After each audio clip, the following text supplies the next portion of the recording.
Welcome to Mr. Frolick's physics classes. In this lecture, we'll discuss the electric field generated by continuous charge distributions.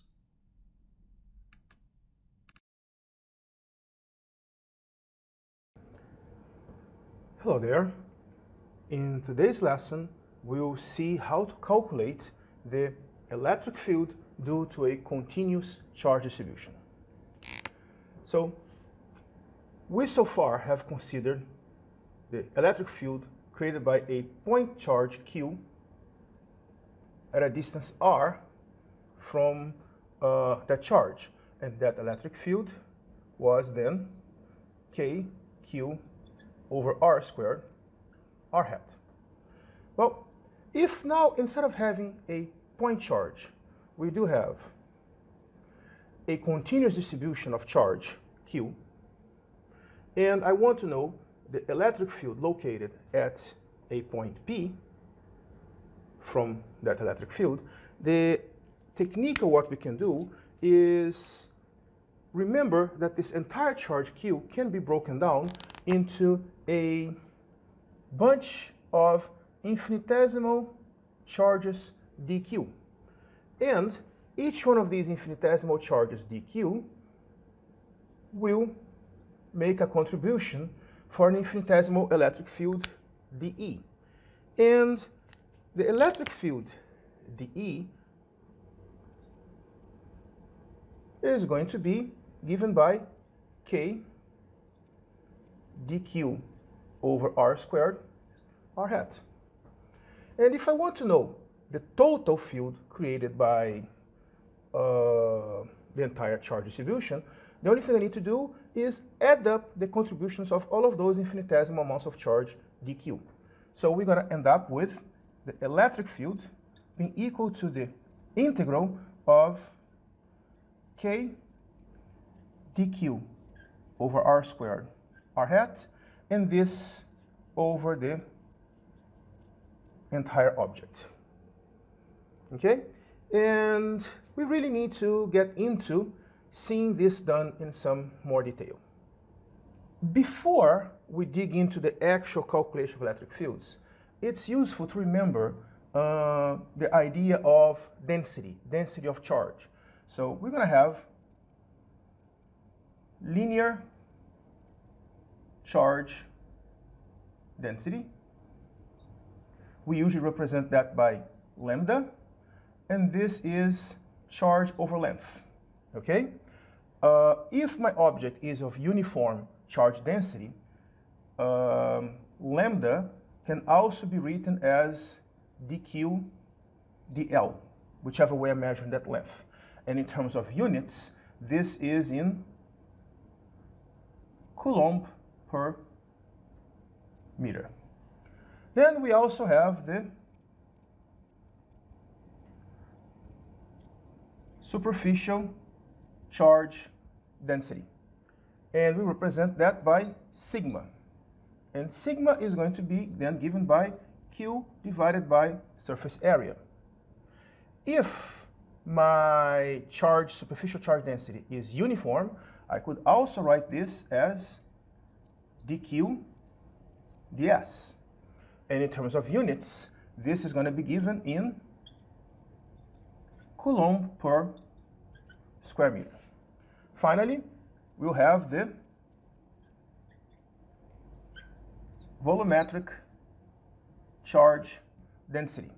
We represent that by rho, and it is charge over volume. Or, again, if that is uniform, I could also do dq dV, and in terms of units, this is going to be coulomb per cubic meter.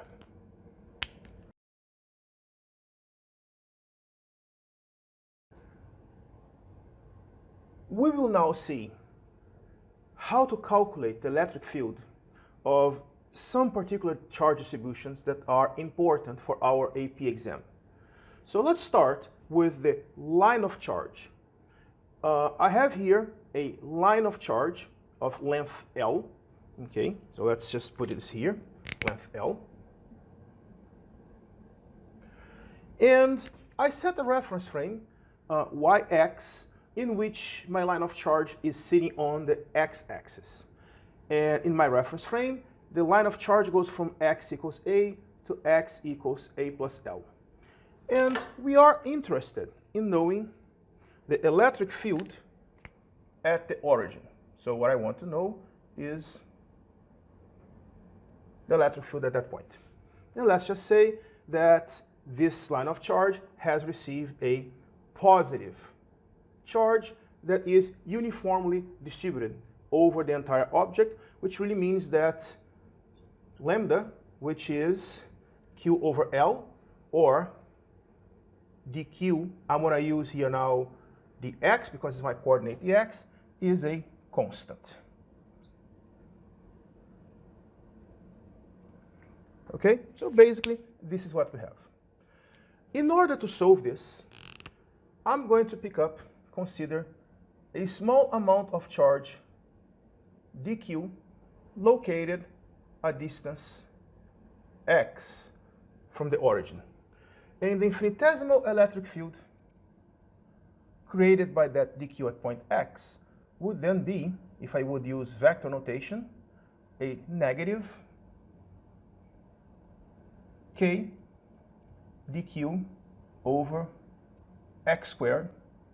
I'm going to use here then I hat to show that I hat this way, and negative, the field here would be in the negative direction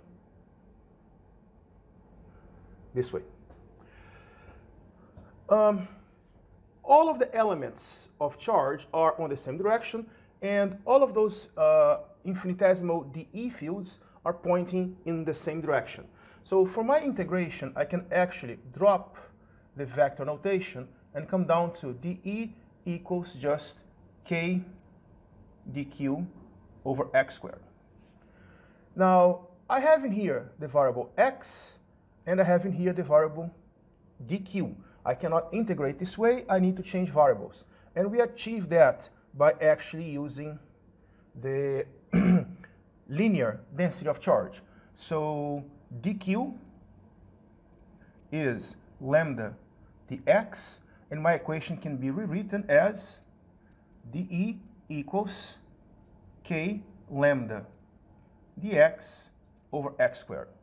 Or the total electric field is going to be the integral of k lambda dx over x squared from, now is the limits of integration, x equals a to x equals a plus L. Well, k and lambda are constants, so they would actually come out of my integral. K lambda, integral from a plus L over of dx over x squared. And this integration here would give me then k lambda negative 1 over x from a to a plus L. Okay, so we get then that this is going to be k lambda that multiplies negative 1 over a plus L minus negative 1 over a. And I think I'm running out of board. I hope you can see that properly there. And then the electric field is going to be k lambda. I can actually move this out, so this becomes 1 over a minus 1 over a plus L. I just erase this part of the board and move my equation back to here so it can be more organized. So that electric field then is going to be k lambda that multiplies a plus L minus a divided by a that multiplies a plus L. Okay? Then the a's will cancel out. And this, let's now remember that lambda is k over L. So that becomes q over L. kq over L that multiplies L over a that multiplies a plus L. Or the L's cancel out, then the electric field is going to become just K, Q, A that multiplies A plus L. Okay, so that's the magnitude of the electric field located at the origin. Now, it's interesting when we get one of those results to try to compare to what we already know. So, for example, if A is much larger than L, which really means that this line of charge is really, really far away from the origin, okay, my electric field, E, would be basically K, Q divided by A multiplied by A. Because A plus L, if A is much bigger than L, is basically just A. And this becomes E equals KQ over A squared. Now, remember that A, in this example here, is the distance x, or is the coordinate x, of the beginning of my charge. So this result is actually the electric field of a point of charge located at distance x from my point, which is what the line of charge is going to look like if I am infinitely far.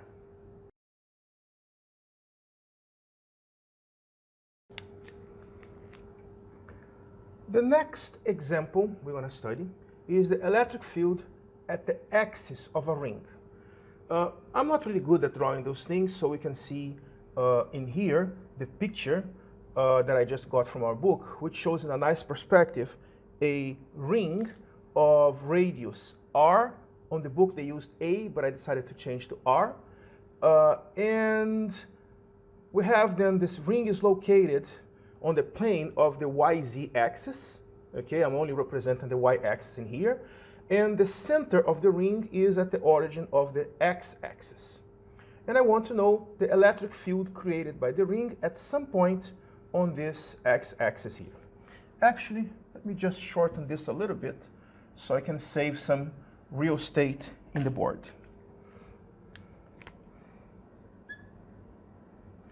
So I want to know, for example, the electric field created at this point P. Assuming that the ring has received a total charge Q, and that this charge Q will produce for me a charge density lambda Q over L, which is Q over 2 pi r. But besides this, if lambda is constant, I can say also that easily lambda is dq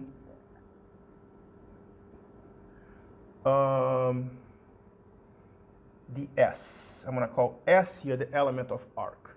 Okay? And maybe instead of L here, I'm going to call this S for the length of the entire ring. Okay, so the technique in here is first, let's consider an element of charge dq. And the electric field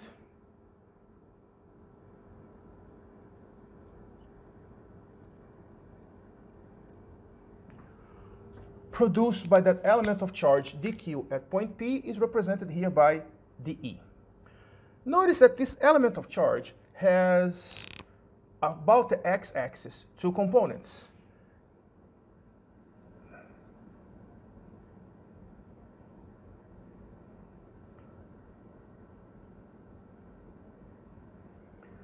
dEx and dEy.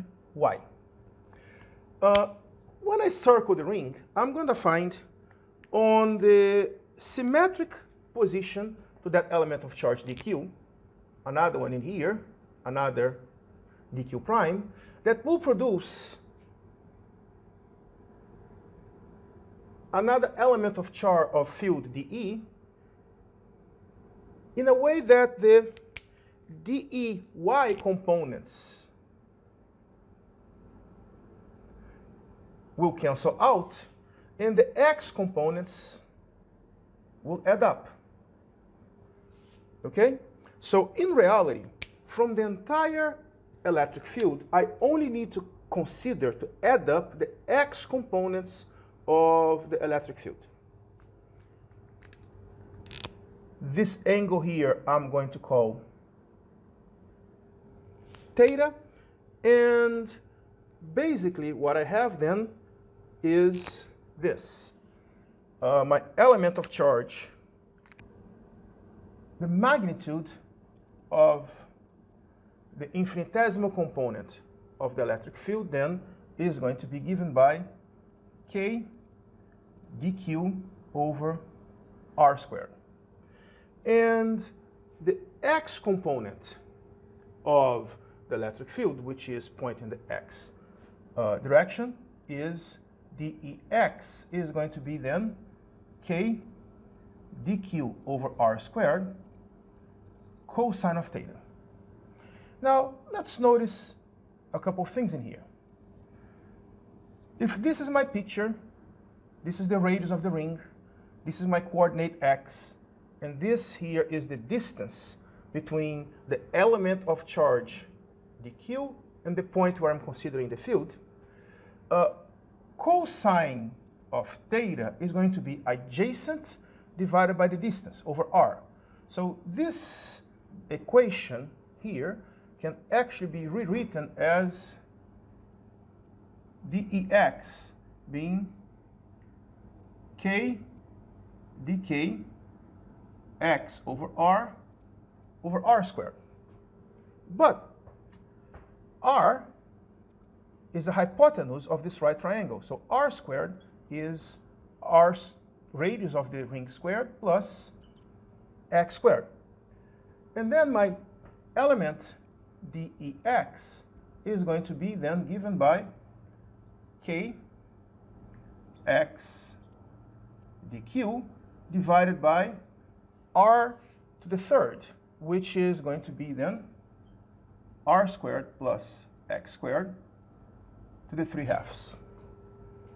The total field is going to be the contribution of all of these infinitesimal dq's combined, which really means that the electric field then is going to be the integral of all of this.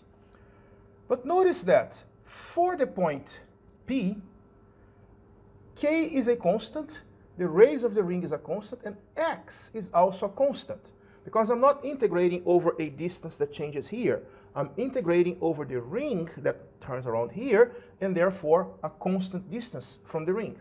So this all would just be k x r squared plus x squared to the 3/2 integral of dq over the entire ring.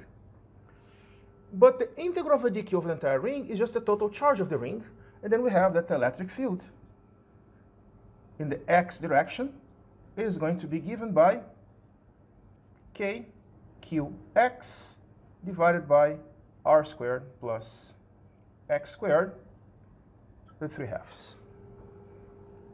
Okay? And I think that this is it then for the field located at the point x. Like I said before, it's always useful to see if my new result matches the prediction of my old result under conditions that I know. So, for example, if I am extremely far from the ring, in a situation where x is much bigger than the radius of the ring itself, you see that if I am really, really far away, I will not really going to be able to perceive the ring as a ring. It's going to look more like a point for me. My equation for the electric field then becomes k q x divided by x cubed, because r squared plus x squared is basically just x squared. Okay? So x cancels out with x cubed, that becomes x squared, and we have then that the electric field is going to be k q over x squared, which is again the electric field of a point charge.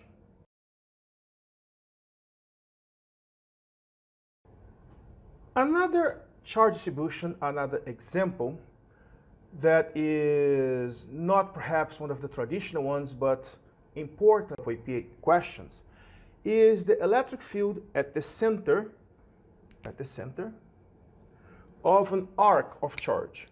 So let's assume that I have some wire, and that wire was bent in the shape of an arc of a circumference and of radius r, and an aperture angle of 2 alpha.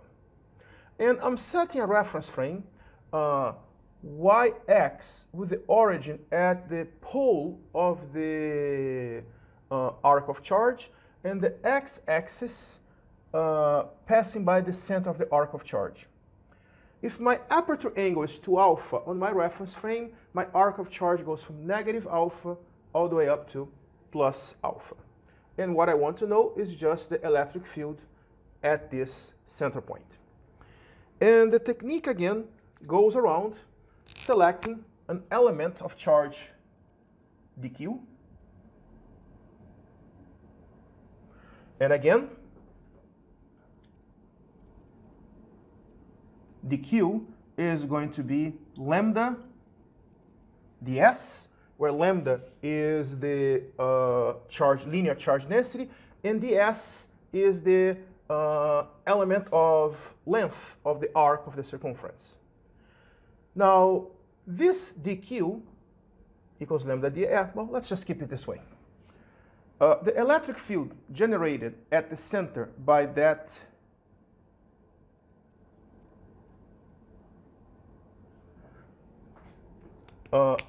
element of charge dq, my infinitesimal electric field, is then now represented here.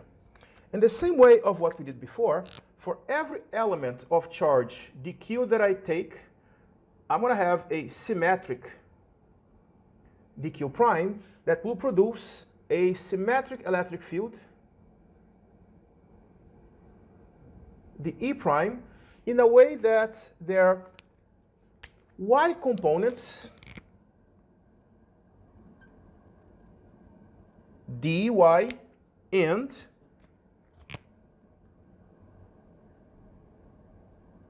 dy prime cancel out. And I only need to be concerned with actually adding up their x components, the ex, and in this case here, the e prime x. Okay? If this angular position here is theta, I can then say that dex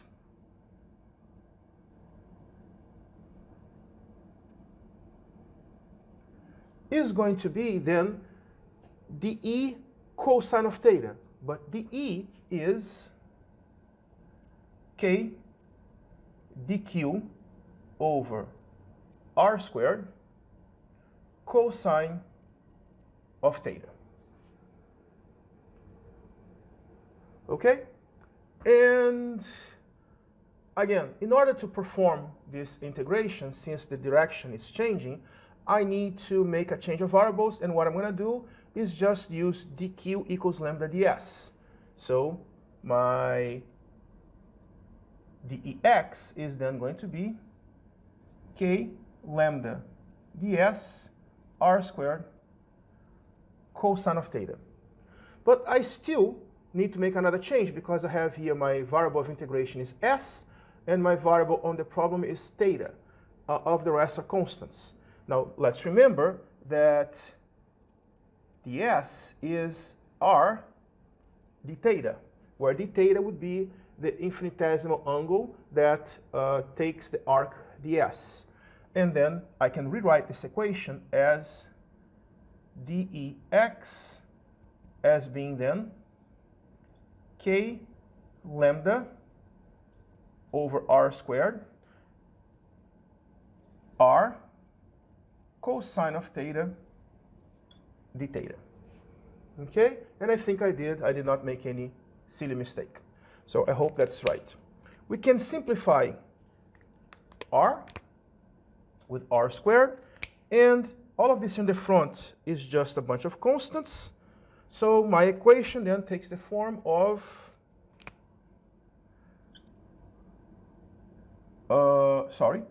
the total electric field, E, in the x direction, is going to be then K lambda over R, integral from negative alpha to plus alpha of the cosine of theta d theta,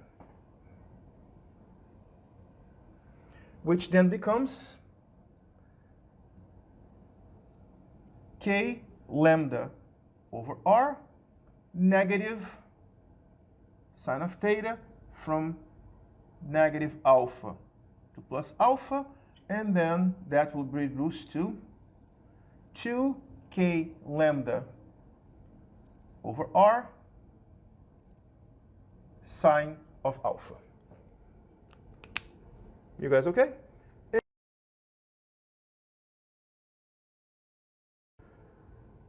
The last of the particular charge distributions we want to study on this lesson is the electric field along the axis of a uniformly charged disk. So we can see in here the nice picture in perspective from the book showing you the disk and the axis and everything else. I just did here on my drawing a side view of the disk. So this is the side view of the disk, and I set up a reference frame with origin at the center of the disk, y-axis, or the disk is on the YZ plane, and the axis I'm going to study the electric field is the x-axis. The lower picture, I'm just rotating this system, so the x-axis is pointing towards me, and I can see here the disk radius r. The technique of choosing an element of charge dq in this case could be to consider, for example, that this disk is made out of the addition of an infinite number of infinitesimal rings of charge dq.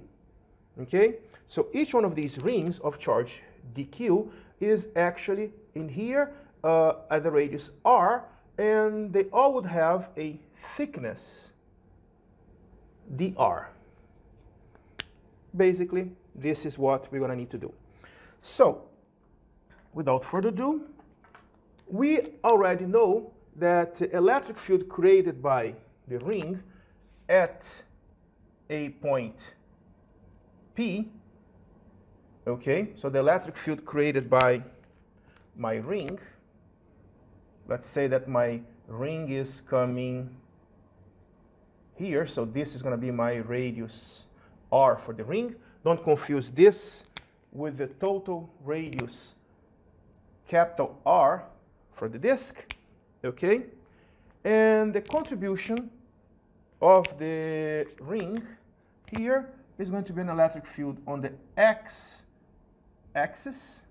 okay?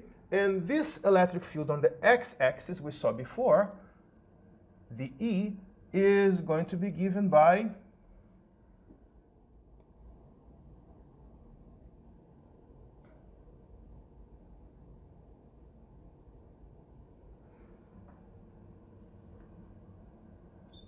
kx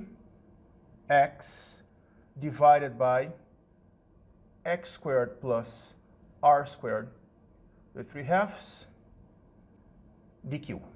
In our original derivation, this was q because it was the entire charge of the ring, but now I'm considering the rings to make a small contribution. And what we're going to do is add up the contributions of all of those rings that will go from a radius equals to 0 all the way up to the radius of the entire disk. So what I need to do is set up my integration, make a change in variables, in order to integrate this over the variable radius. And to do that, again, I'm going to use the charge density.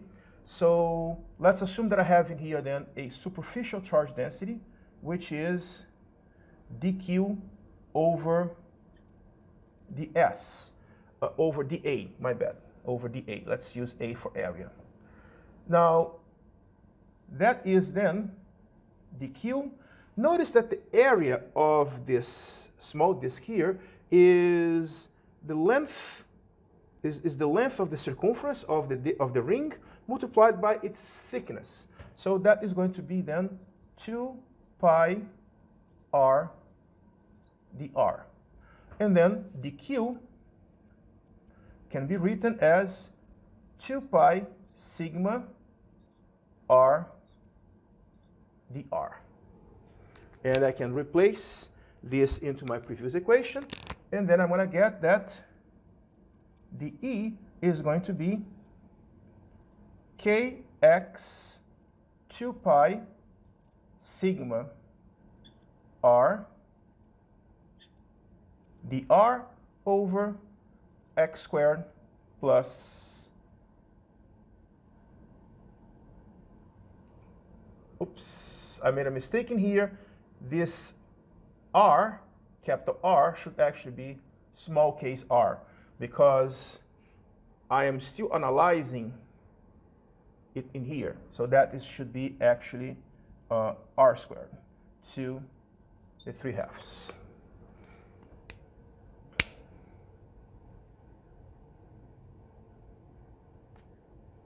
And my total electric field, E, is going to be then the integral from 0 to r of all of this, kx 2 pi sigma r divided by x squared plus r squared to the 3/2 dr.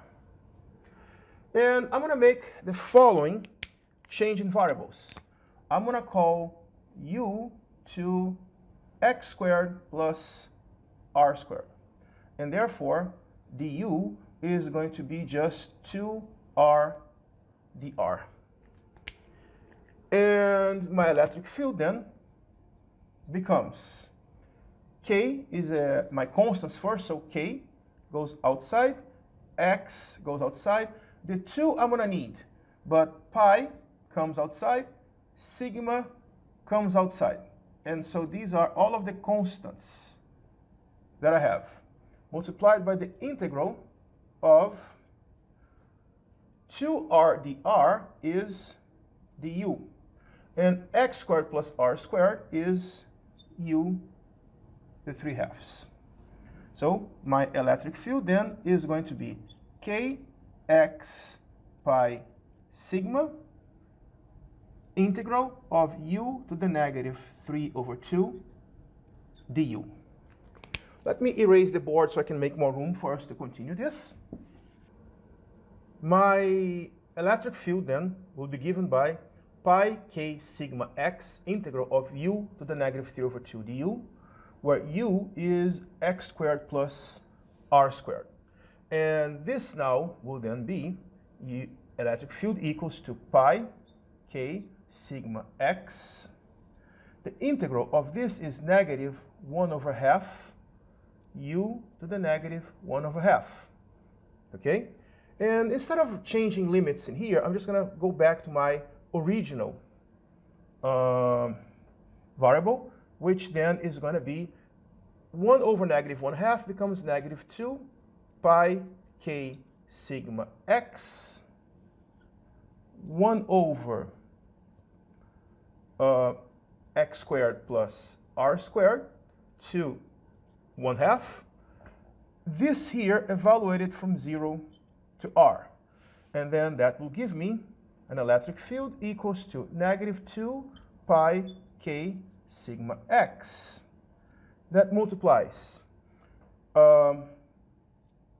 1 divided by x squared plus r squared to 1/2 minus 1 over x squared plus 0 to 1/2. And then that will become negative 2 pi k sigma x 1 over x squared plus r squared to 2½ minus 1 over x. And again, I need room. I really believe I need a larger board. So let's just go back here. So this is the result we had at the end of the board. I can multiply inside by -1, and I'm also going to multiply x on both terms. And then my electric field will become 2 pi k sigma. That multiplies x over x is 1 minus x over x squared plus r squared to the 1/2. And this is basically then the electric field at a point P at the x-axis, the axis of the disk. Let's consider the situation where my point P is extremely close to the disk, which basically then means that x is much smaller than r. Okay? So my electric field in that region then is going to be, 2 pi k sigma.